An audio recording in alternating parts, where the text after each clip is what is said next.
Student, good evening everyone, welcome to my channel. Student, आज exercise 1.2 class 9th NCERT math को solve करते हैं। तो क्वेश्चन नंबर फर्स्ट को देखते हैं स्टूडेंट्स।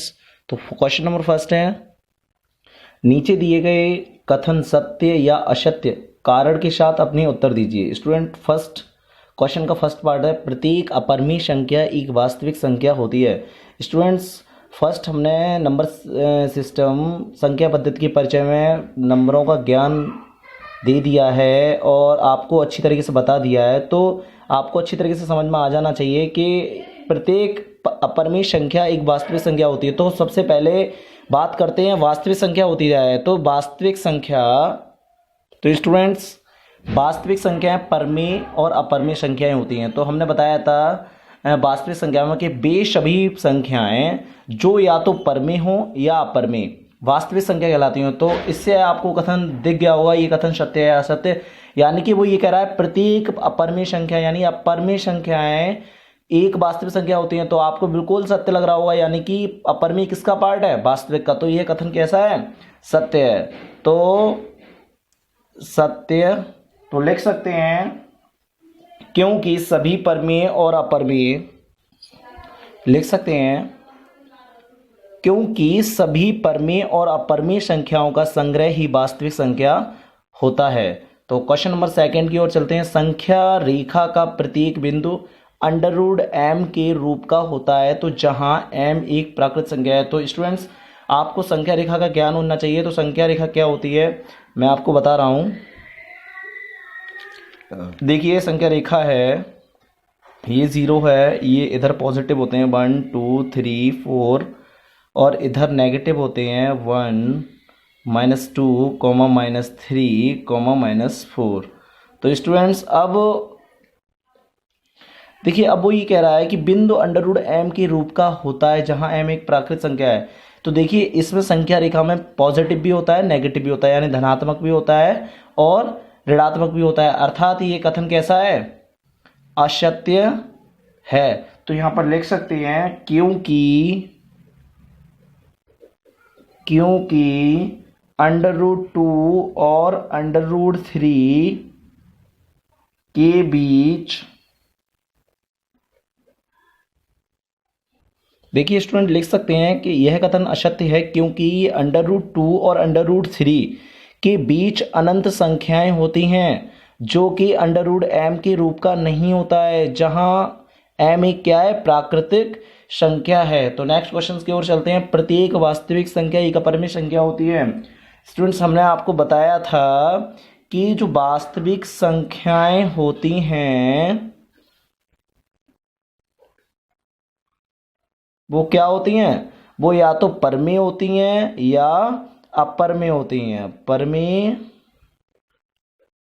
या अपरमेय। अब क्वेश्चंस कह रहा है कि प्रत्येक वास्तविक संख्या, यानी प्रत्येक वास्तविक संख्या अपरमेय होती हैं। बिल्कुल गलत, क्योंकि वास्तविक संख्या परमेय भी होती हैं और अपरमेय होती हैं। तो लिख सकते हैं असत्य है क्योंकि वास्तविक संख्याओं में परमेय संख्या भी होती हैं। तो स्टूडेंट्स, आपको समझ में आ गया होगा क्योंकि वास्तविक संख्याओं में परमेय संख्या भी होती हैं। अगला क्वेश्चन चलते हैं, क्या सभी धनात्मक पूर्णांकों के वर्गमूल अपरमेय होते हैं? यदि नहीं तो एक जैसी संख्या वर्गमूल का उदाहरण दीजिए जो कि एक परमेय संख्या है। तो स्टूडेंट्स, आपको अच्छी तरह से पता होगा सभी धनात्मक पूर्णांकों के वर्गमूल अपरमेय नहीं होते हैं, क्योंकि आपको पता है कुछ धनात्मक पूर्णांकों के जो वर्गमूल होते हैं वो एक परमेय संख्या भी होते हैं। जैसे लिख सकते हैं √4 का वर्गमूल कितना होता है? 2। तो ये कैसी संख्या है? एक परमेय संख्या है, क्योंकि इसका हम बट्टे 1 मान सकते हैं। ठीक है। √49, इसका वर्गमूल करेंगे 7, इसका बट्टे 1 मान सकते हैं। तो ये भी कौन सी संख्या है? एक परमेय संख्या है। तो लिख सकते हैं हम, तो देखिए स्टूडेंट, लिख सकते हैं सभी धनात्मक पूर्णांकों के वर्गमूल अपरमेय नहीं होते हैं। जैसे √16 का वर्गमूल कितना होता है? 4, जो एक क्या है? परमेय संख्या है। तो नेक्स्ट क्वेश्चन की ओर चलते हैं। क्वेश्चन नंबर 3, दिखाइए कि संख्या रेखा पर √5 को किस प्रकार निरूपित किया जा सकता है।